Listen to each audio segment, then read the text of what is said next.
Hello everyone. Let's spend some time finishing off our notes from section 2.5. I'll do a brief review.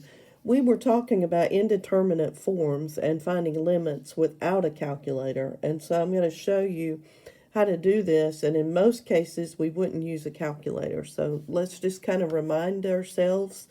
Indeterminate form is when you plug in a number and you wind up with 0 over 0. And there's also many forms of indeterminate form, and we'll look at some different ones today that we didn't get into in class. What we did in class, we started here and found an indeterminate form, so we factored, and then we reversed our 7 minus x, made it negative, times x minus 7, so these would cancel, and plugged in and got negative 14 for our limit.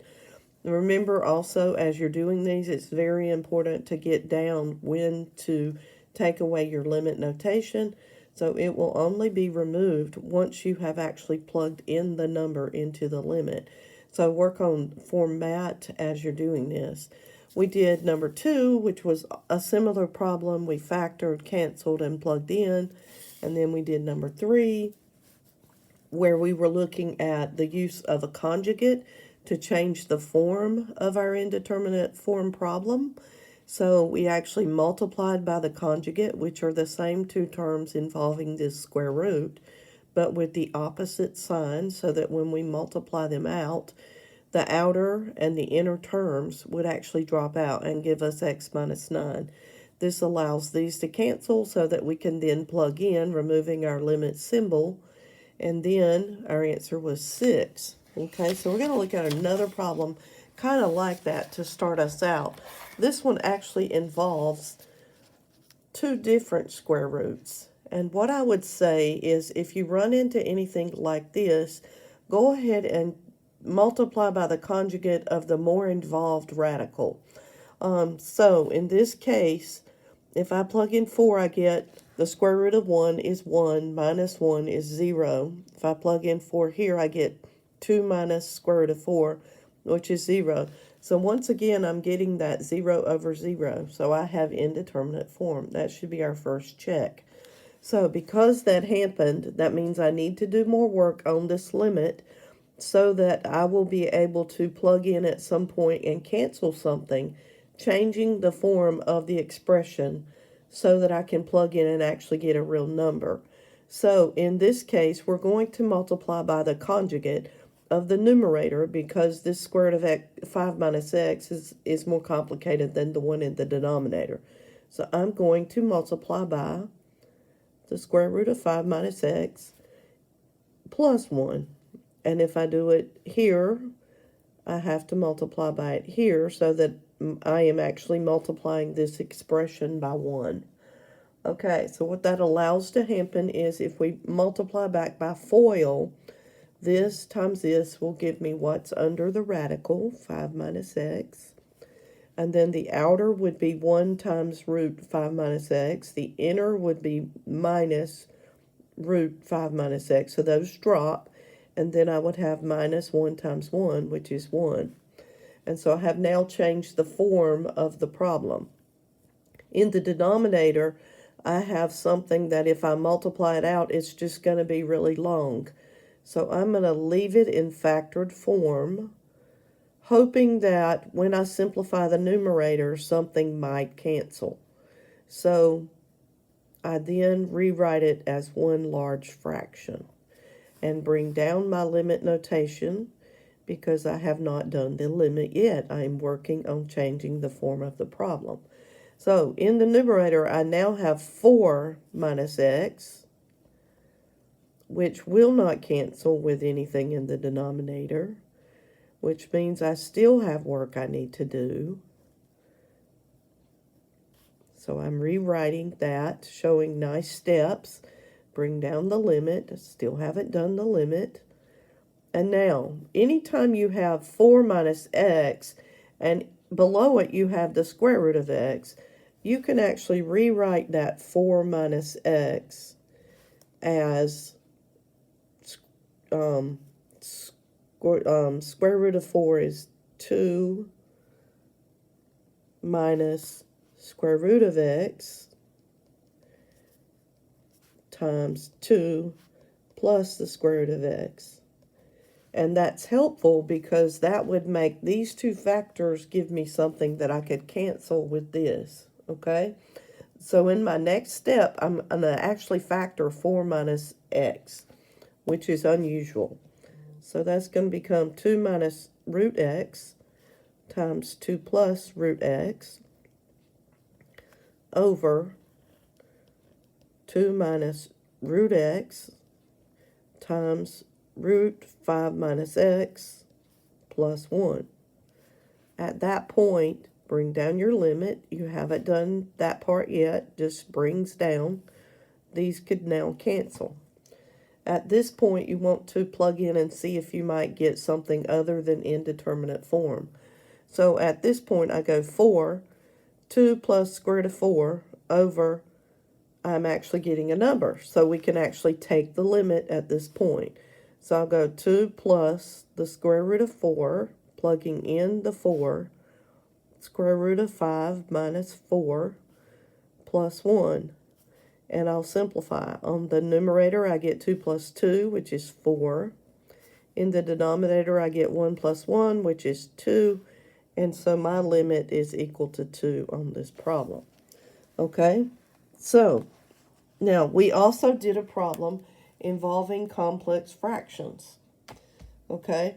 So we did that one here, number 5, in class.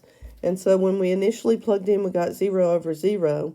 And if you run into something like that, we actually wind up having to change the form of the complex fraction by simplifying it, finding a common denominator in the numerator and denominator, changing, then rewriting the numerator and denominator as a fraction itself, and then changing that division into multiplication. And then we're able to plug in and get an answer. Okay, so now number 6. Number 6 is a trig function. So if I plug in tangent of pi over 2, pi over 2 is actually here on the unit circle. The point that's located there on the unit circle is 0, 1. Tangent is y over x.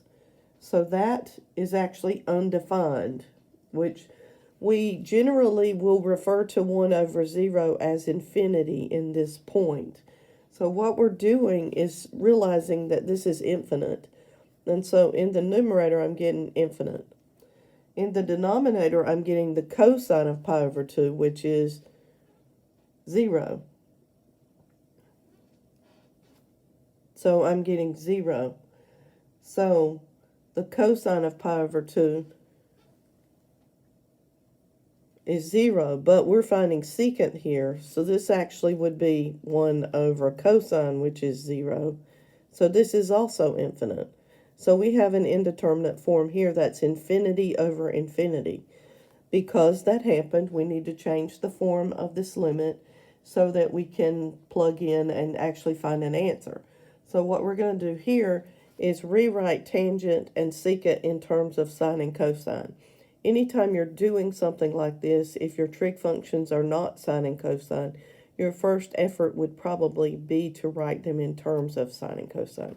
So tangent x, we will write as sine x over cosine x over, now make sure your bar is longer in the middle than up here. Keep your form good. This is 1 over cosine x. Okay, bring down your limit notation. It should be in front of that big fraction bar. Okay, at this point you're doing this times the reciprocal, or basically it turns into sine of x. When you flip it over, the cosines cancel out. So this would become this. And then at that point, we want to look and see, is sine defined at pi over 2? So I'm plugging in sine of pi over 2. And sine of pi over 2 is 1. We did that earlier. So this limit value is 1. Okay? So turn the page over. We got a few more examples to look at. Okay, number 7 from the book. Okay, so this one should have parentheses here. I should have put those, so put those in. I meant for the problem to have parentheses. I left that out. It's important. Okay, so generally we have dealt with pi over 2 already. So if I plug in pi over 2, we just said that's infinity, and tangent of pi over 2 was infinite. So this indeterminate form is infinity minus infinity. Okay, so we treat this just the same way. We have to do some more work to simplify. So I'm going to rewrite this as 1 over cosine x minus sine over cosine x. Bring down the limit notation for good form. Okay. Now, we have a common denominator. Write it as one fraction, 1 minus sine x over cosine x. And at this point, we might want to look and see, can I actually find the value right now by just plugging in? But we know that if we plug in pi over 2 in the denominator, we get 0. If you plug in pi over 2 in the numerator, you get 1. So this would be 1 minus 1. So I have just made a different type of indeterminate form, which means I still have work to do to simplify this problem. Okay, so if you're dealing with 1 minus sine, it should be familiar to you that 1 minus sine squared x is equal to cosine squared x. Okay, just a little reminder from pre-cal. We dealt with the Pythagorean identity of cosine squared plus sine squared equals 1. Or you could write it sine squared plus cosine squared equals 1. And then many times you write one of these squared terms in terms of the other. So the other identity that's often used would be 1 minus cosine squared equals sine squared. And these things actually get substituted frequently into problems. So we do not have that yet, but if we had that, it would make it nice. So what you do in this situation is multiply by the trig conjugate, which means I'm going to multiply by 1 plus sine x over 1 plus sine x. And by doing that, I'm hoping to change this into something that I can simplify. So what this becomes is 1 minus sine squared x over cosine x times 1 plus sine x. Okay, so I'm there. I still have not done the limit, so bring down the limit notation. Okay, let's see if we can evaluate at this point. Well, if you plug in cosine of pi over 2, it's still 0, so it's not simplified enough yet, but you should know that you can factor a difference of squares. So we're going to need a little more space. I'm going to go over here and draw a line, and I'm going to actually factor this, or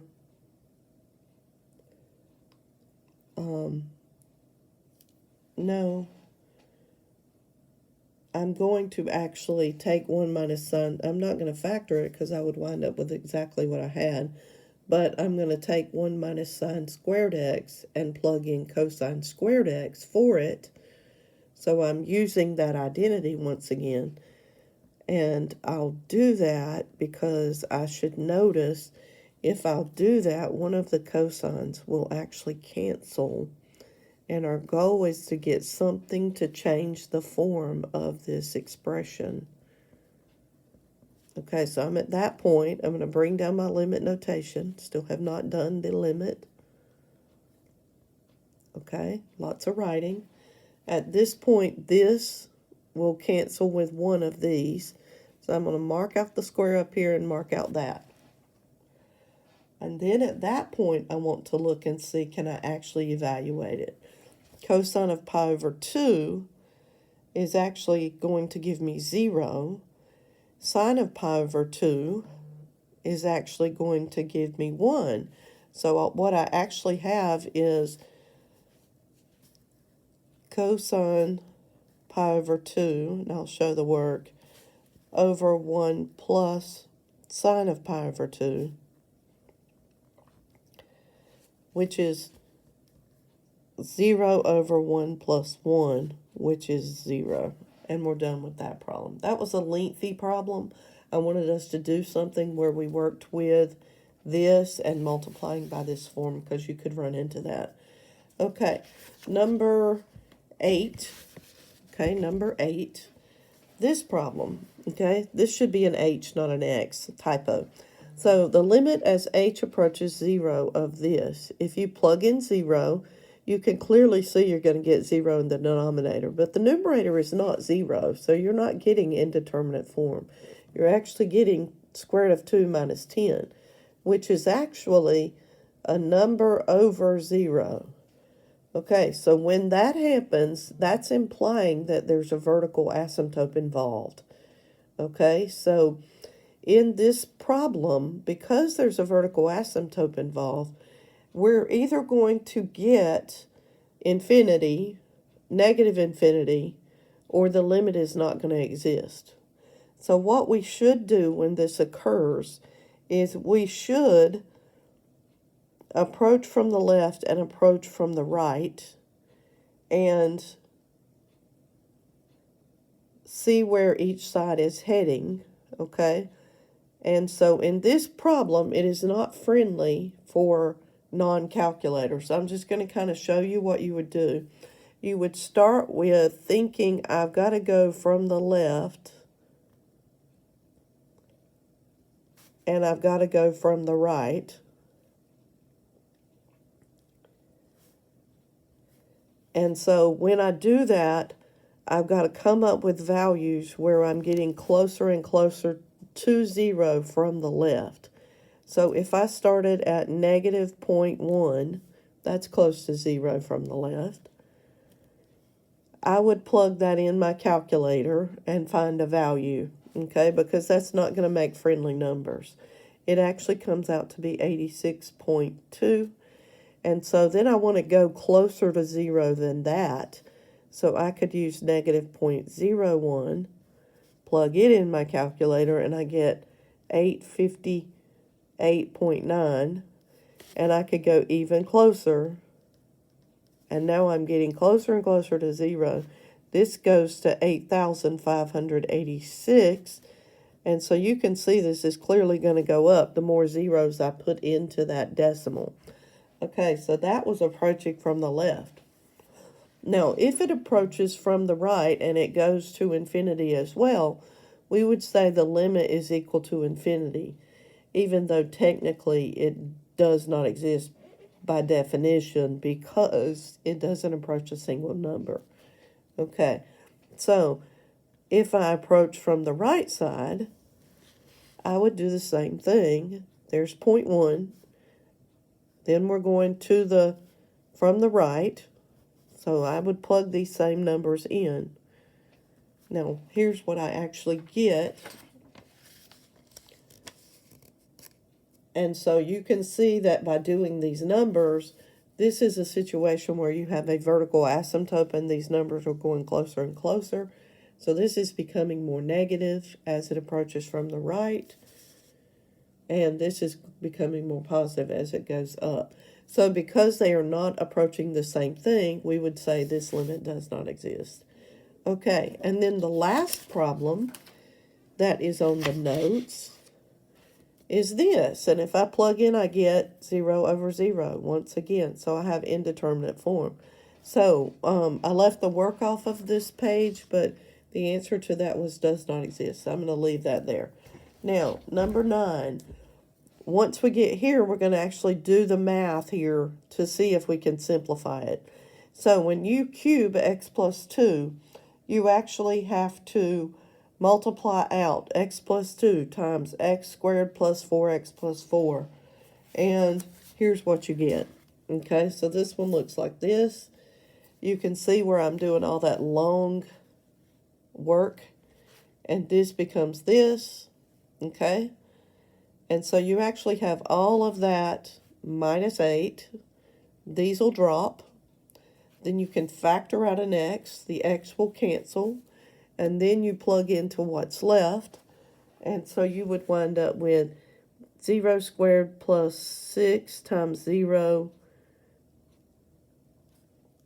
plus 12. And the answer to this would be 12. And so I hope that's helpful as you're finishing up section 5. Lots of algebra and different scenarios involved. And so work hard on that. We will move on as we can. So have a good evening.